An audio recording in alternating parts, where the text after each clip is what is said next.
বিসমিল্লাহির রহমানির রহিম। স্বরাষ্ট্র জাহাঙ্গীর বলেছে যে ভিপি নুরের উপর যে হামলাটা হয়েছে এটা একটি ছোটোখাটো হামলা, এটা এরকম পৃথিবীর ইতিহাসে হয়ে থাকে, এই কথাটা বলেছে।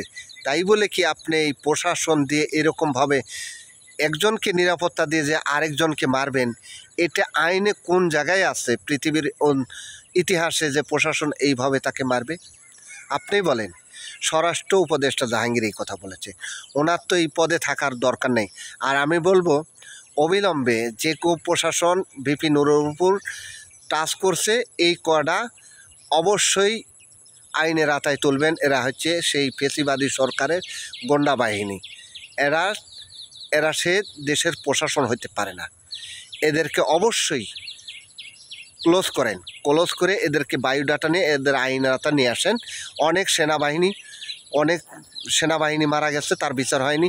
অনেক বিডিআরের চাকরি চলে গেছে এই ঘটনার কারণে। আপনি এদেরকে চাকরিচ্যুত করেন, না করা পর্যন্ত আপনি এই পদে থাকতে পারবেন না। ধন্যবাদ।